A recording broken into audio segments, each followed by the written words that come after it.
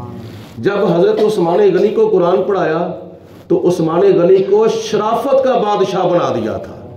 جب مولا علی شیر خدا کو قرآن پڑھایا تو آپ کو نبی پاک علیہ السلام نے شجاعت کا بادشاہ بنا دیا تھا۔ جب حضرت امام حسن کو قرآن پڑھایا تو امام حسین کو نبی پاک علیہ السلام نے سخاوت کا بادشاہ بنا دیا تھا۔ جب نبی پاک علیہ السلام نے امام حسین کو قرآن پڑھایا تو امام حسین کو شہادت کا بادشاہ بنا دیا تھا۔ جب نبی پاک علیہ السلام نے بلال حبشی کو قرآن پڑھایا تو بلال حبشی کو عشق کا بادشاہ بنا دیا تھا۔ ابو ہریرہ کو قرآن پڑھایا تو حدیث کے علم کا بادشاہ بنا دیا تھا۔ اسی طرح نبی پاک علیہ السلام جب صحابہ کرام کو قرآن پڑھاتے ہیں تو ساتھ ساتھ ان کے لیے دعا بھی کرتے ہیں، علم کے اضافے کی، جو اللہ پاک نے نبی پاک علیہ الصلوۃ والسلام کو دعا تعلیم فرمائی تھی، قل رب زدنی علما، اے میرے محبوب میری بارگاہ میں دعا کر یا اللہ میرے علم کے اندر اضافہ فرما دے۔ یہ دعا کرنا ایک تو اللہ تعالیٰ کا حکم بھی ہے اور نبی پاک علیہ السلام کی سنت بھی ہے، رب زدنی علما، یا اللہ میرے علم دین کے اندر اضافہ فرما، برکت پیدا فرما۔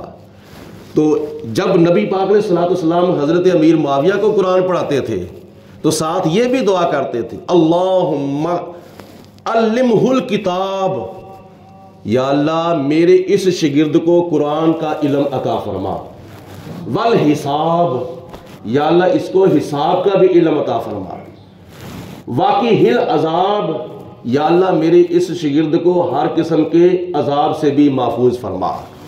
ایک دعا کے اندر 3 دعائیہ جملے نبی پاک علیہ الصلوۃ والسلام نے حضرت امیر معاویہ کے لیے اللہ کی بارگاہ میں عرض کیے تھے۔ تو اس کا پھر نتیجہ کیا نکلا؟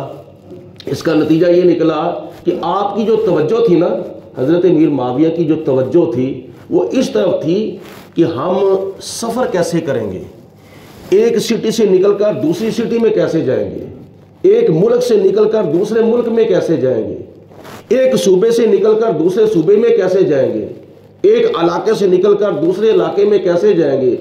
آپ نے اس طرف توجہ کی، توجہ یہاں تک کی کہ آپ نے قرآن پاک پڑھا اور قرآن کے اوپر غور کیا، تدبر کیا، قرآن کے اندر سوچ و بچار کی، تو حضرت امیر معاویہ نے اللہ کا قرآن پڑھ کے بحری بیڑا بنا دیا تھا۔ بحری بیڑا چلتے تو پہلے بھی تھے، یہ یاد رکھیں، بحری بیڑے چلتے تو پہلے بھی تھے سمندر کے اندر، لیکن وہ کافروں کے تھے۔ اب کافروں میں سے کسی سے آپ نے بحری بیڑے بنانے کا علم تو نہیں نہ سیکھنا تھا، یہ تو اللہ تعالیٰ مسلمانوں کو محتاجی نہ عطا فرمائے، لیکن آپ نے اللہ کے قرآن پر غور کیا تو اللہ کے قرآن سے سب کچھ مل جاتا ہے۔ غیر مسلم ہے نا، اس نے چاند کے اوپر جانے کا دعویٰ کیا کہ میں چاند پر چلا گیا ہوں، تو کسی نے اس سے پوچھا کہ تو نے چاند پر پریکٹیکل کہاں سے لیا ہے، طریقہ کار کہاں سے لیا ہے؟ تو وہ کہتا ہے میں نے مسلمانوں کا قرآن پڑھا تھا، تو میں نے مسلمانوں کے قرآن کو پڑھ کر اس کے اوپر غور کیا تو مجھے چاند پر جانے کا پریکٹیکل جو تھا وہ آ گیا تھا، طریقہ کار آ گیا تھا۔ کون سی چیز ہے، کون سی نعمت ہے جو اللہ پاک نے ہمیں قرآن سے نہیں عطا فرمائی؟ صرف ہماری کمی ہے، ہم غور نہیں کرتے، ہم توجہ نہیں کرتے، ہمارا دھیان موبائل کی طرف، ہمارا دھیان موبائلوں کی گیموں کی طرف، اور ہم تھوڑا سا موبائل کے اوپر غور کرتے ہیں نا تو آگے سے بڑے راستے کھل جاتے ہیں، بڑے سے راستے۔ اے اللہ کے بندو، اتنا غور یا اس سے تھوڑا سا کم غور ہی قرآن پاک پڑھ کے اوپر کر لو، اللہ پاک تمہارے لیے علم کے بے شمار دروازے کھول دے گا اور بے شمار راستے کھول دے گا، صرف غور کرنے کی ضرورت ہے۔ تو جب نبی پاک علیہ الصلوۃ والسلام نے دعا مانگی تو اللہ پاک کی ذات نے یہ بحری بیڑے بنانے کا جو علم ہے یہ حضرت امیر معاویہ کو عطا فرما دیا تھا، تو اسی وجہ سے آپ نے پھر بحری بیڑا بنایا۔ اس کے موجد اسلام کے اندر اس کو ایجاد کرنے والے حضرت امیر معاویہ رضی اللہ تعالیٰ عنہ ہے۔ جب یہ ہوائی سفر کرنے سے پہلے حاجی حضرات جو ہیں یا دوسرے آؤٹ آف کنٹری یا آؤٹ آف سٹی لوگ جاتے تھے تو پھر بحری بیڑے کے اوپر سوار ہو کر جاتے تھے۔ یہ کتنی سہولت انہوں نے ہمیں عطا فرمائی ہے۔ تو اللہ پاک کی ذات بابرکات نے یہ قرآن پاک سے ہمیں چیزیں عطا فرمائی ہیں، ان کے اوپر غور کیا جائے تو بہت کچھ ہمیں مل سکتا ہے۔ اللہ پاک ہم سب کو عمل کرنے کی توفیق عطا فرمائے، نبی کریم صلی اللہ علیہ وسلم کی سچی محبت عطا فرمائے، اور ہمیں قرآن پاک پڑھنے کی، پڑھانے کی، سننے کی، سنانے کی، سمجھنے کی، سمجھانے کی، سیکھنے کی، سکھانے کی توفیق عطا فرمائے۔ صلاۃ و سلام علیک یا سیدی یا رسول اللہ وعلی آلک و صحابک یا سیدی یا حبیب اللہ، الصلاۃ والسلام علیک یا رحمۃ للعالمین وعلی آلک و صحابک یا راحۃ العاشقین۔ اللہم صلی علی سیدنا و مولانا محمد معدن الجود والکرم وآلہ واصحابہ وبارک وسلم۔ اللہم ربنا انزل علینا مائدۃ من السماء تکون لنا عیدا لأولنا وآخرنا وآیۃ منک وارزقنا وانت خیر الرازقین۔ ربنا اغفر لی ولوالدی وللمؤمنین یوم یقوم الحساب۔ یا اللہ پاک اپنا فضل و کرم، رحمت برکتیں ہم سب کے شامل حال فرما۔ یا اللہ ہمارے صغیرہ و کبیرہ گناہ معاف فرما۔